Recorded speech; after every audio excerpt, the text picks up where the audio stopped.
Hello everyone and welcome back to Warplanes. And today, I kind of wanted to go back to when I first left World Warplanes um, over 6 months ago. It might have been closer to 8 months ago is when I kind of stopped playing for, about half a year. And, well, I've been back and I have been playing for a while since then. Um, but I really wanted to talk about how my thoughts may have changed and what still hasn't changed about that infamous patch 2.0.5 that came out last year. It is the reason why I left the game in the first place, and it made it very difficult to come back to the game. So I kind of wanted to go over what exactly has changed about my opinion since then after I finally put up with it long enough to understand it, and my current thoughts on that.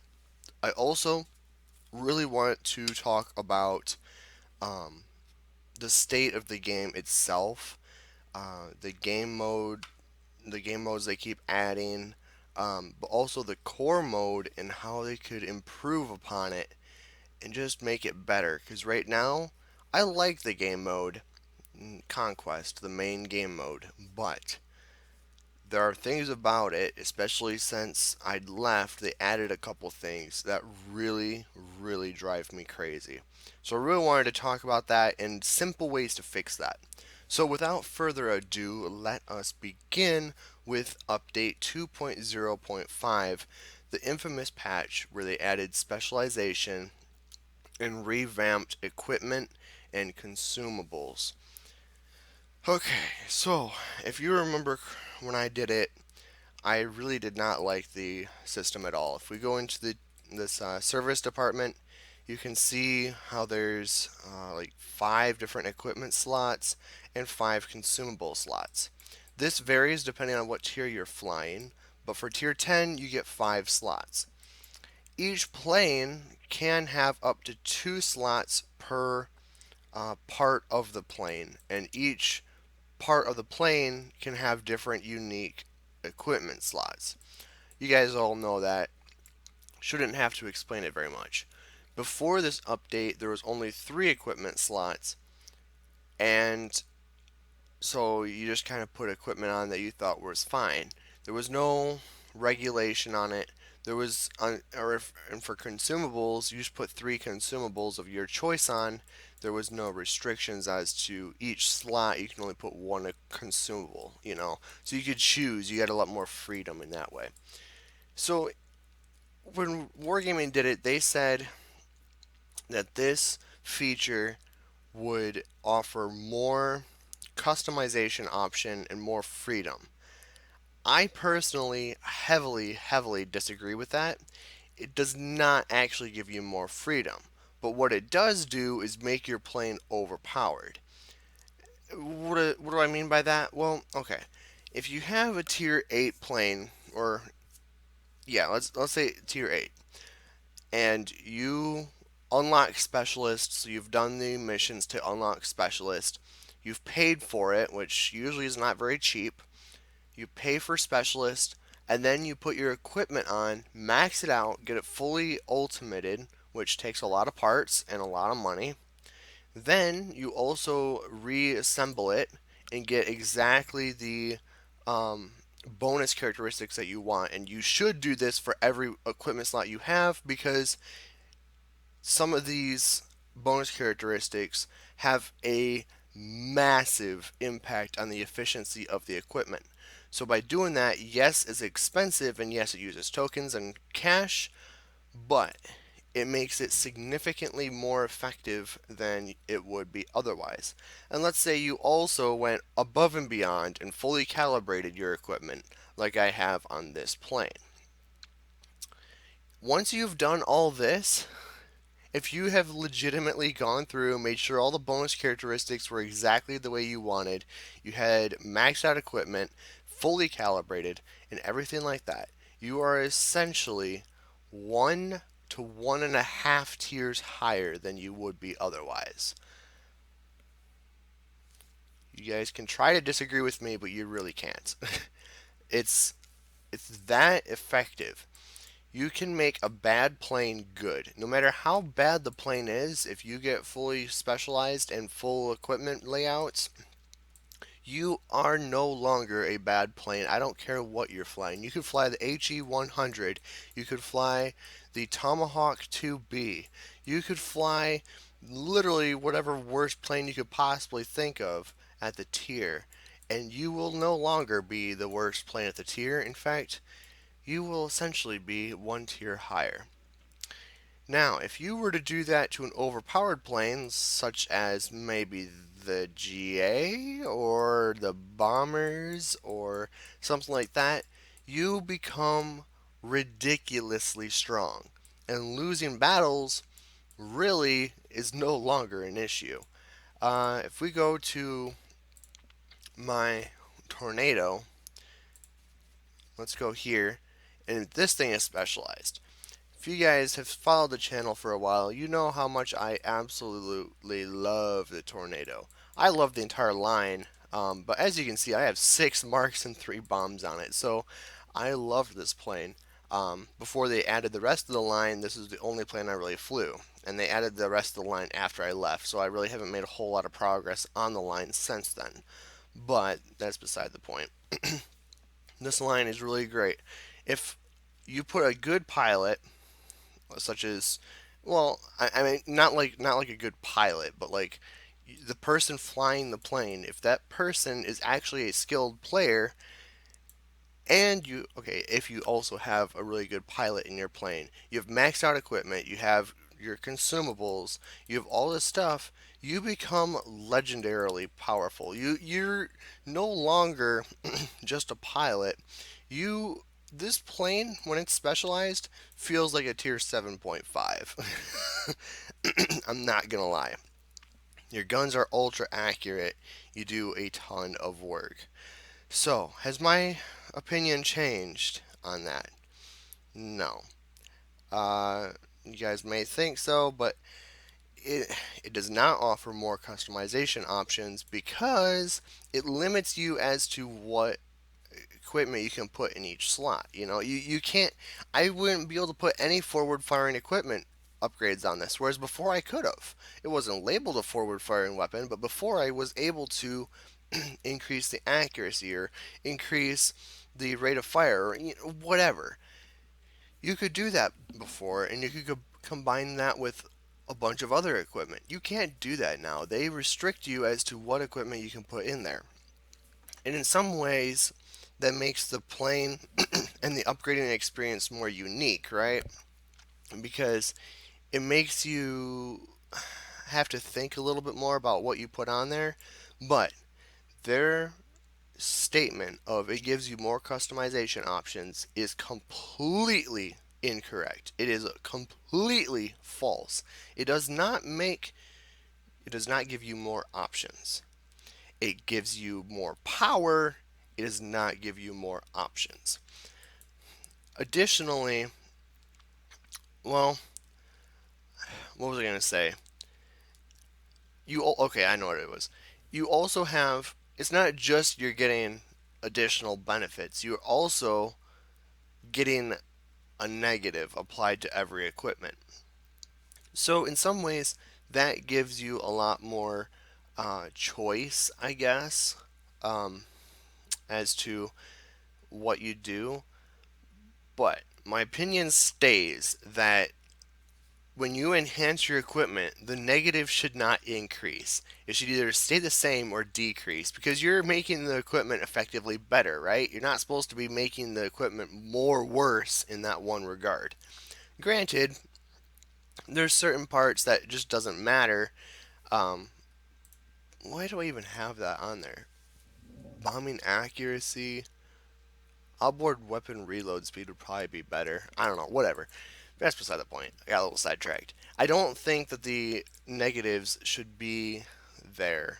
Or if they do increase, calibration, the whole purpose of calibration should not necessarily be to increase the effectiveness of the positive effect, but rather it should be solely to decrease the effects of the negative.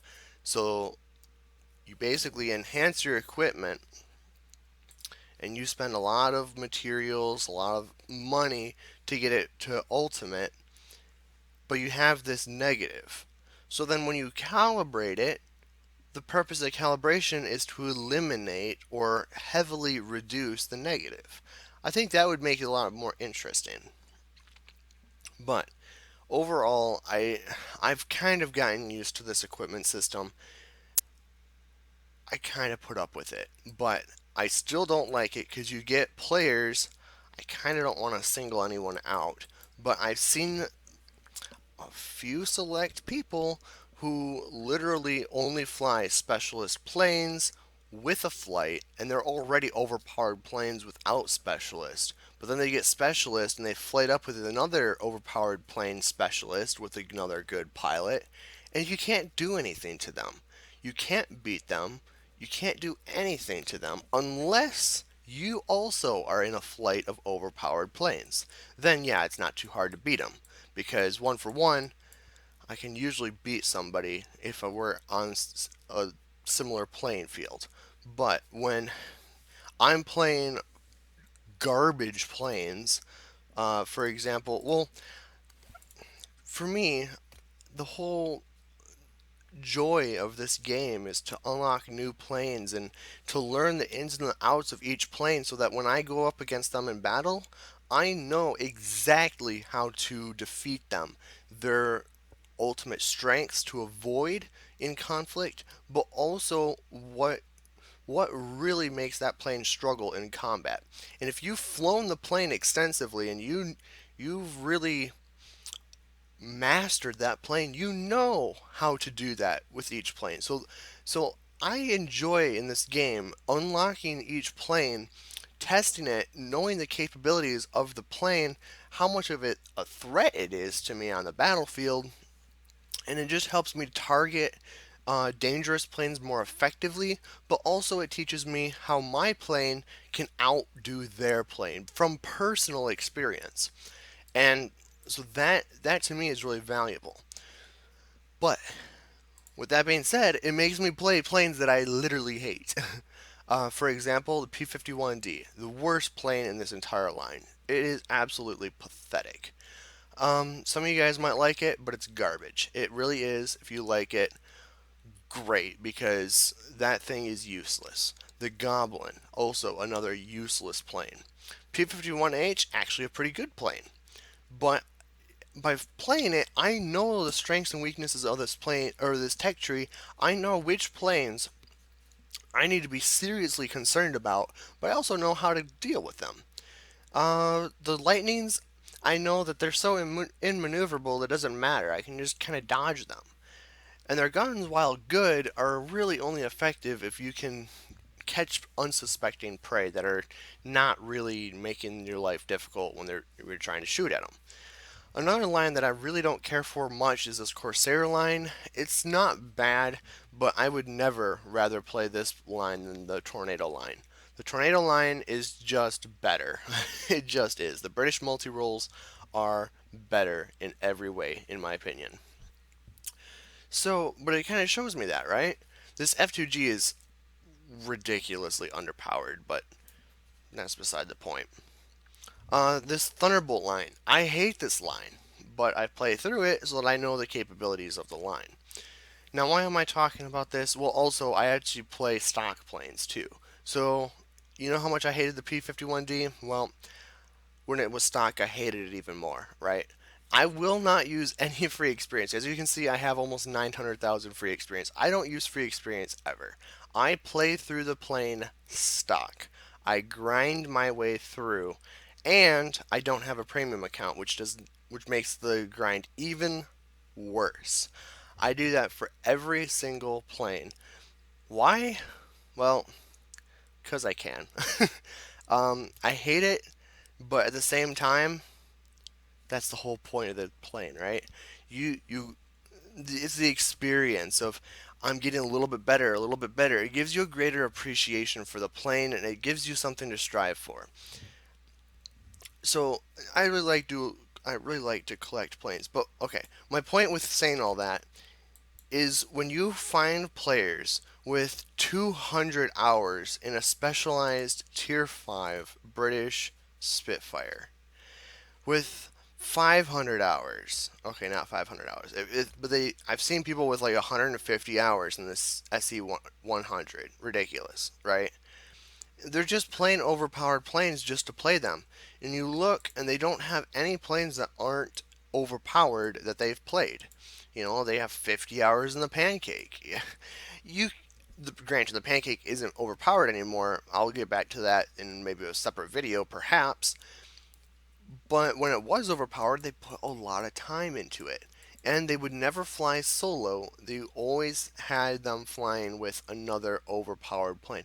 So while I, skill wise, could outdo them in most regards, or at least be on similar footing with them, I'm not when I'm flying these stock planes or when I'm flying planes that I despise, such as a P-51D, or really the IL-20. The IL-20 is just slow.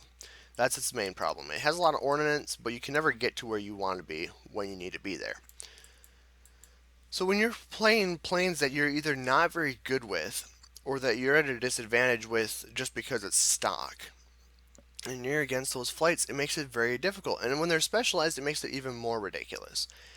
So I can only imagine how frustrating it would be if I was a new player and I kept getting faced against these guys that are flighted up together with overpowered specialist planes. Why would I play this game? It makes no sense. It doesn't add up. Thankfully, I'm not a bad player. I'm actually quite good. And so I don't use specialists too often, but I can go toe to toe with these players and not feel like I'm going to instantly lose. I'll still lose frequently because I'm not finding correct planes to be competitive, but that's beside the point.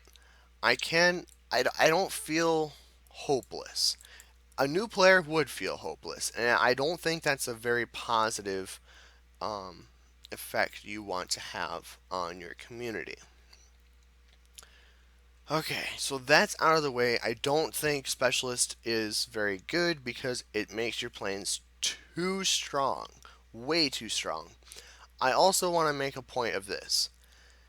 I like the concept of Specialist. I said that back in the previous video, and it still holds true. The idea of Specialist, the concept of Specialist, is glorious. It means a lot. However, it's too hard to get, right? The way to fix this problem where new players are not competitive, they're flying stock planes, they're not very skilled at the game, they don't have ultimate equipment, they're not specialized, they have zero chance of winning against flights of good players that have really good planes that are specialized. There is no hope. Not even I can beat players like that. It's just not possible. It is literally impossible for them. They go in with a loss. So that is why you see players literally just leave the battle before it begins. And you can say, ooh, they disconnected. No, they didn't disconnect. They straight up left the game because why would they fight a battle like that? It's ridiculous. It's why the player population is so low, and it's why it's continuing to decrease day after day after day. I really dislike that. And the way to fix that, I've been thinking about it, and this is the way you fix it. You, okay, this might sound like revolutionary and mind blowing, but how about you increase the rewards you get after a battle in terms of material? Oh, mind blown. Absolutely mind blown. You really don't get a whole lot of materials after each battle. And on top of that, you don't get any materials if you lose. Here goes a little bit of a rant. If you lose, you are still getting credits, you are still gaining free experience. You are also still gaining tokens, if you had tokens, but you're also gaining experience. You're gaining pilot experience. You're gaining all these other different currencies in the entire game, except for gold, because you don't earn that in battle, but you're gaining all of these other currencies even on losses. Therefore, why are you not getting the most important resource in the game, materials, after a defeat? It makes no sense. Materials are so important. Specialist is so valuable. It makes no sense. Additionally, why are mechanical parts so freaking important? You need mechanical parts, like crazy amounts of mechanical parts, for every single upgrade. I have all these crazy amounts of materials, but I can never get enough mechanical parts. Why? Why? Why is there such a heavy emphasis on mechanical parts? You should really not put such an emphasis on mechanical parts because all these other rare parts. Oh, okay, the rarity, the more stars it has, the more rare it is. Okay, these are supposed to be very common, but I have more of these ultra rare ones than I do of this very common one. Something mathematically does not add up right there. Between mechanical parts and airframe elements, you get a lot. So you need to basically balance those module upgrades so that you're using about the same amount of airframe elements as mechanical parts. But you also need to increase the amount earned every battle because it makes no sense. Specialist is so freaking important that not having specialist makes you automatically at a massive disadvantage in this game right now. But it's so incredibly hard to get specialist as is, and even when you do get specialist, I don't have enough parts to upgrade them, let alone the credits. Like, I can't do it. There's too much. For example, I I spent a couple days trying to specialize my tier 8 premiums, but I didn't have enough parts to get them all fully upgraded. So even when I unlocked specialist, I still couldn't take advantage of it. And it makes no sense. Okay, that part's done. I think you guys got the gist. Let's move on. I also want to talk about how hard it is to unlock specialist in the first place. And in order to demonstrate that, I'm going to pull up a tier 9 bomber, okay? JU-287. I've been working on this plane for a substantial amount of time trying to get it specialized, and this is the only progress I've made. You need 36,000 capture points to get this thing specialized. 36,000.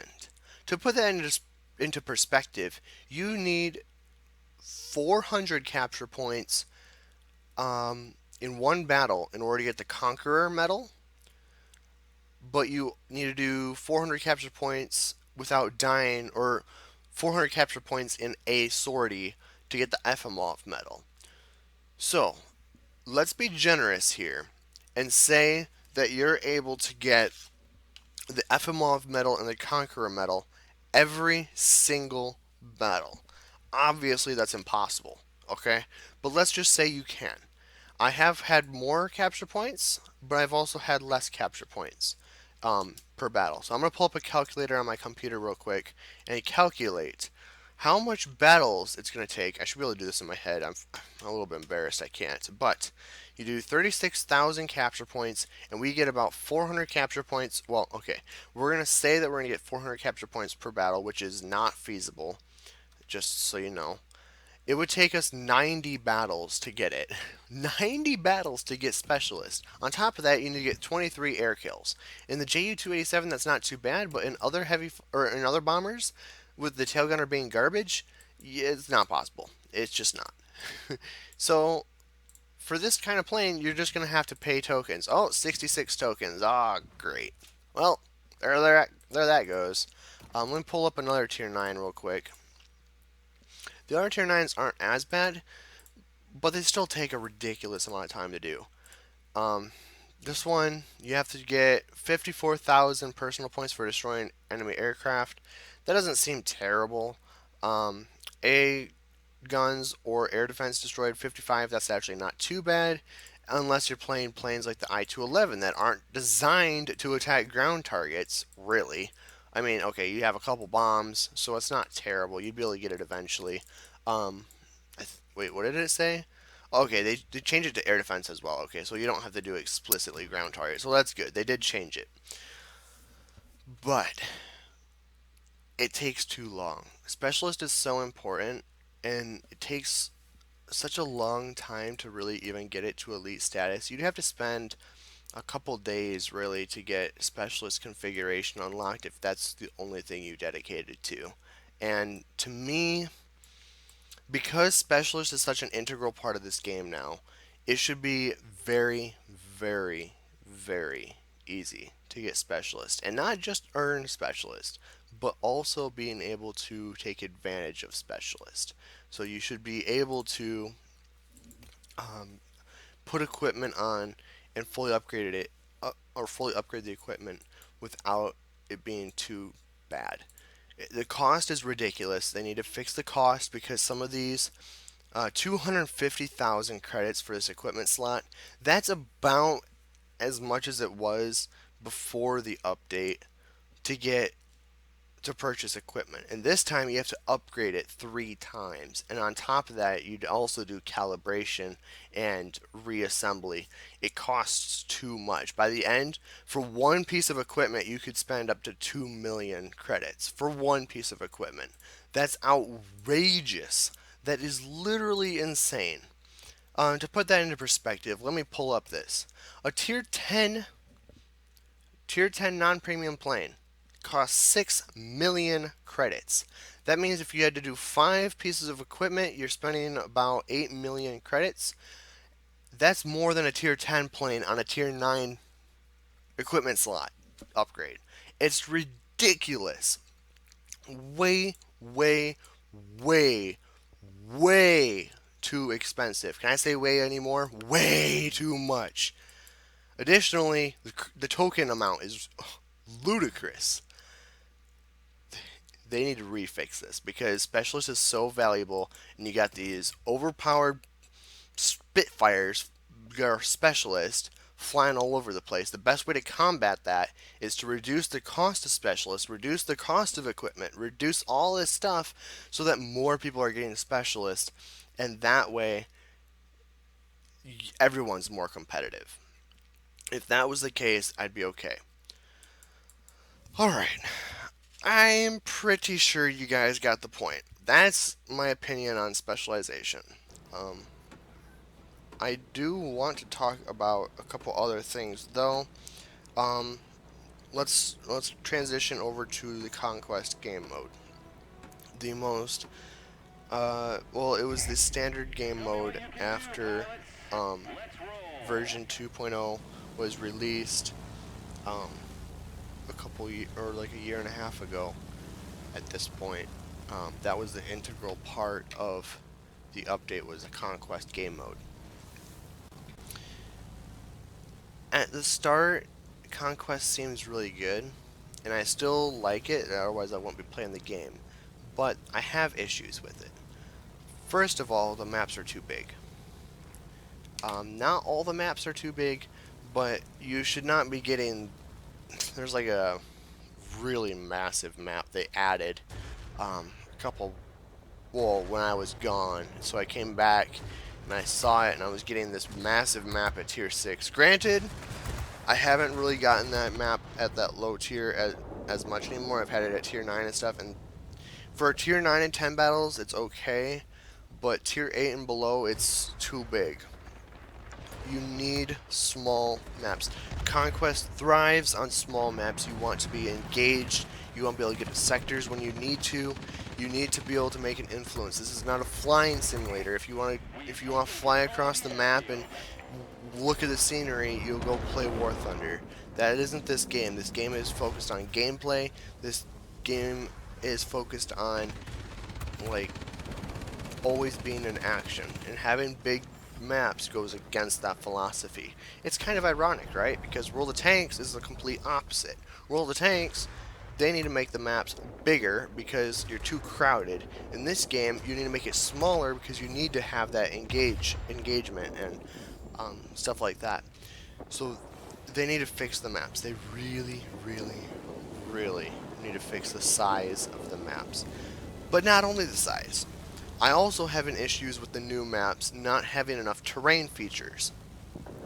You don't have to go crazy with the terrain features, but GAs thrive on having good terrain features. And not only GAs, uh, planes such as, let me pull it up, such as Yak 15. It's slow, but it's highly maneuverable. It's got a very, very low altitude performance. So, one of the best strategies, if you can't outturn your opponent, or not even Yak 15s, because usually Yak 15s can outturn their opponents, but let's say more like the Thunderbolt, okay? The Thunderbolt, one of the best ways you could get away from your target would be like on the plateau map, you know, that desert one with uh, you know, the arches and stuff. That map is glorious. It's been in the game for, well, since the game was released.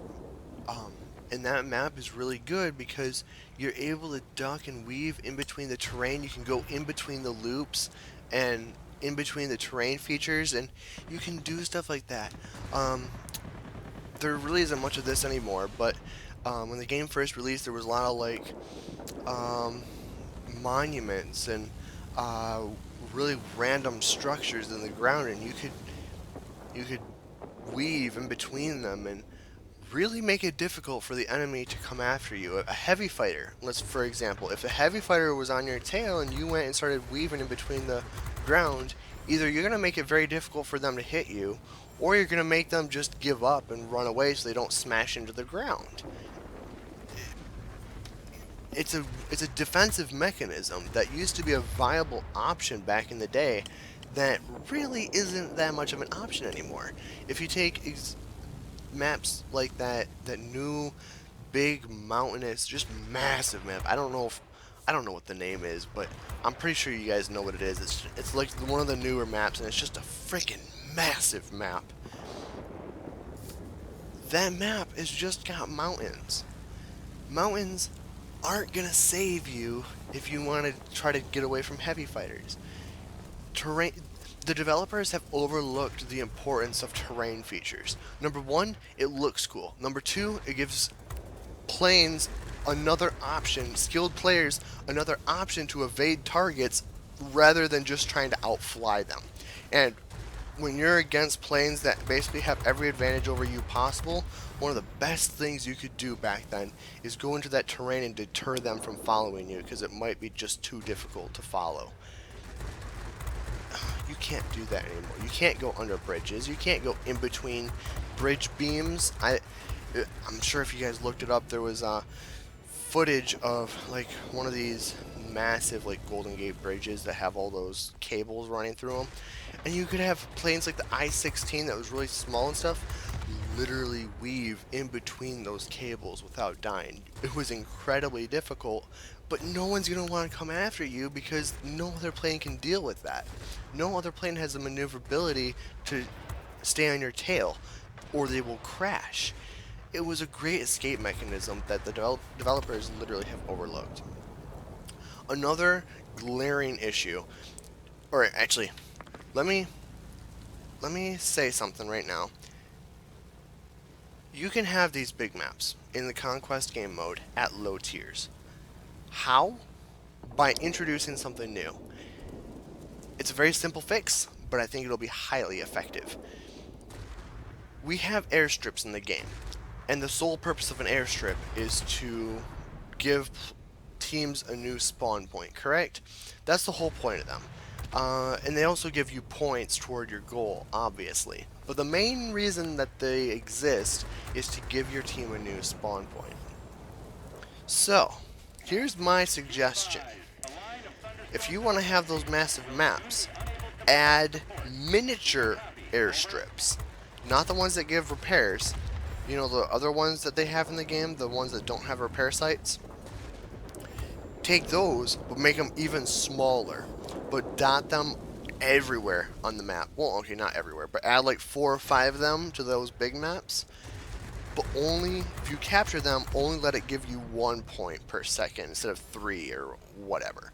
So the whole point of it is not to gain points, not really. If you take that sector, the whole reason you're taking it is to give you a new spawn point. And if you have 4 or 5 of these dotted around the map, it becomes a strategic point to take. You're not going to win the battle by taking them necessarily, but you're going to give your team an advantage so they don't have to spawn way in the corner of the map and take forever to get there. Planes like the IL-20 die on those maps. They can't do jack on those maps. So dotting these airstrips would be so beneficial. It's such a simple thing, but it goes a long way to fixing the problem. I've dwelled on that long enough. Let's move on. Another problem I have... Okay, let's take an airfield real quick. The ones that do have repair sites. Airfields have two purposes. One, they give you a new spawn point. Number two, they give you your team repairs if you're not firing your guns, you're not firing your tail gun, and you're not being shot at. Also, I think another point is you can't have an enemy within a certain amount of distance from your plane. If those conditions are all met, then you're able to repair your plane, all critical damage, all pilot death. You can repair your plane's hit points.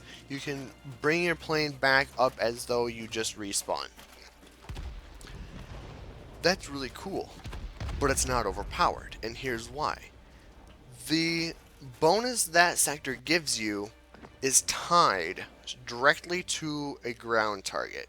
That ground target being a repair site. Do you see where this is going? If you don't want the team to have that advantage, you destroy it. If you're a multi-role, you got 2 bombs, beautiful target to attack. You don't get rid of their spawn point, but you cripple the effectiveness of that sector without directly taking the sector. Do you see where I'm going here? Why aren't those same principles added to the other sectors? You can destroy AA guns, so you're not being shot at. That's always a bonus. But what about the core bonuses they also give you, such as command centers, where the whole reason command centers exist are to draw in bomber flights, right? So how about you have some ground targets there that it doesn't have to be a single ground target because it might cripple it too much. But you know that big old radar dish? If you destroy that radar dish, you increase the time it takes for a wave to spawn. Or maybe additionally, there's another section of ground target in that site where those other unique buildings that have like a mesh, they're like a rectangular column thing. If you destroy those, perhaps you reduce the amount of bombers that the flight can produce. Or if you destroy if they put a little airstrip in there, if you destroy that, you reduce the amount of air defense planes that can pop up. Little things like that to make the GA more strategic. So you can either go and focus on trying to flip the sector, or you can just try to cripple the effectiveness of the sector by destroying these key points. You have the missile base.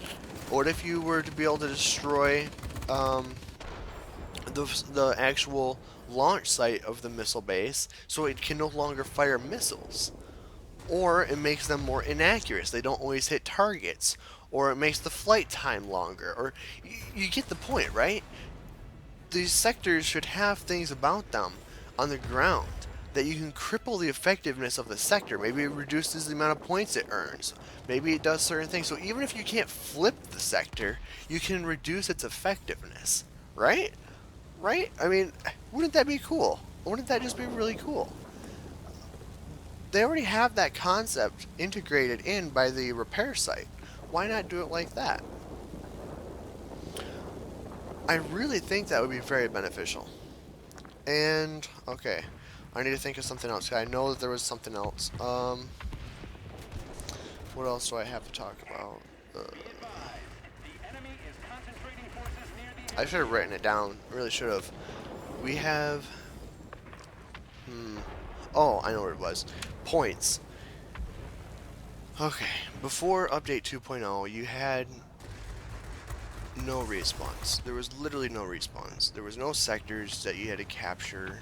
It was a completely different thing. I could even link a video in the description if I remember that showed what the game was like before update 2.0. And essentially, it was World of Tanks, but with planes. Okay, so you had it was like a squall line at all times. There was no respawns. So high altitude fighters really dominated that because they'd go up really high and just kill everything. I don't want that. I really don't want that to come back at all. That version of the game was really bad. I would never ever want to go back to that version of World Warplanes. Update 2.0 renovated this game in a way that is effective. It made it actually enjoyable and different than World of Tanks. They adapted it to planes, and I think it needed that for a long time. However, I wish an element of it existed today, and that is the ability to win by killing all. Back then, there was actually a point system. Every ground target that you took gave you points, every plane that you killed gave you points, and when you reached a certain amount of points, you would win. Or when you killed all planes, you would win. Generally, you would actually kill all planes before the points would win. So here's my suggestion. I really miss that. I really miss that, because you could have opportunities, just like in World of Tanks, where you would be 1v5 and you could win based on skill alone. I have never, ever, ever, ever had that happen in Update 2.0. I've reached Squall Line, I've killed all planes and won that way, don't get me wrong. But I haven't had those epic moments, those once in a month, once in a week moments where you would win these 1v3s, 1v5s, and come out ahead.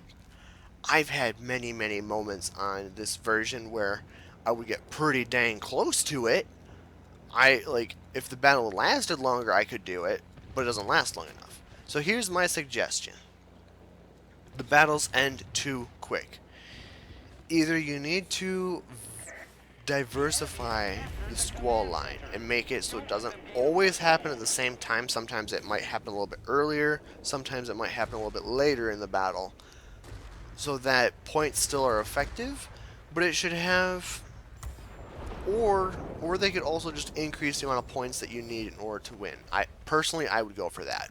I would personally just go for, when you need the 600 points to win, it should be 700 points. If you need 400 points to win, it should probably be about 450. Anything more than that would be a little bit ridiculous.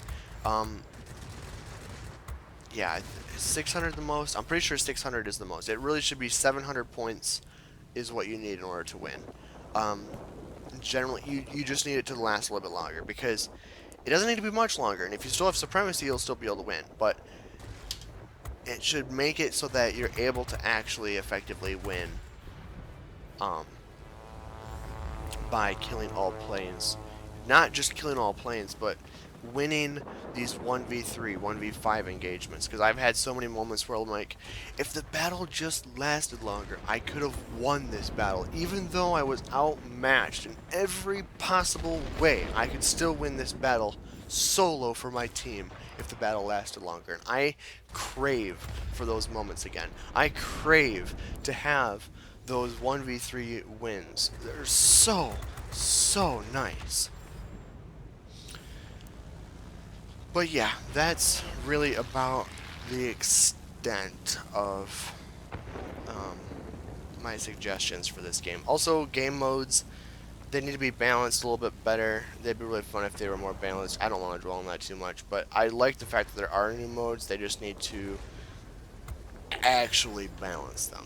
But I think I'm done with this for about now. That's kind of my stance on the state of World Warplanes in it currently.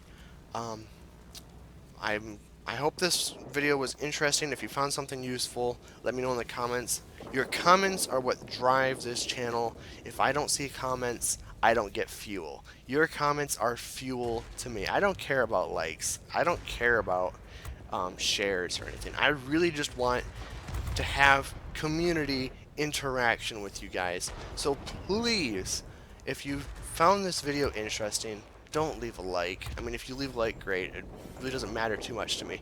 Really, just let me know in the comments that you watched this video, that you enjoyed it, and let me know. Take a moment out of your day just to let me know. Do you agree with these suggestions? What did you find most interesting? And I really do hope to hear from you guys. With that being said, I really hope you guys did enjoy this video. If you did enjoy it, you can leave a like, but leave a comment down below, please. And I will catch you guys next time.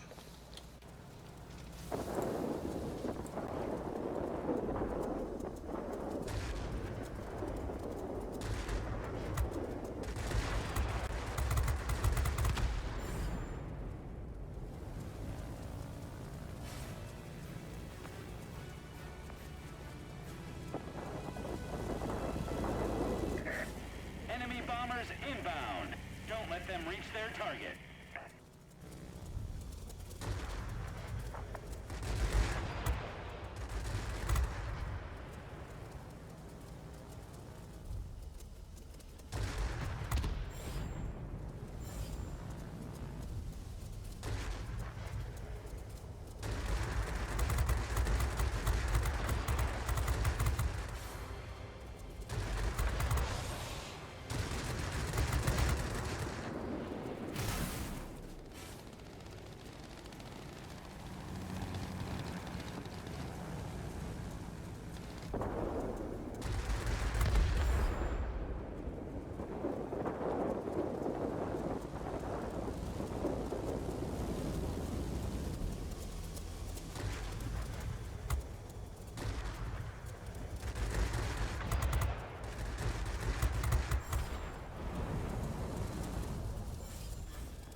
I'm proud of you, pilot.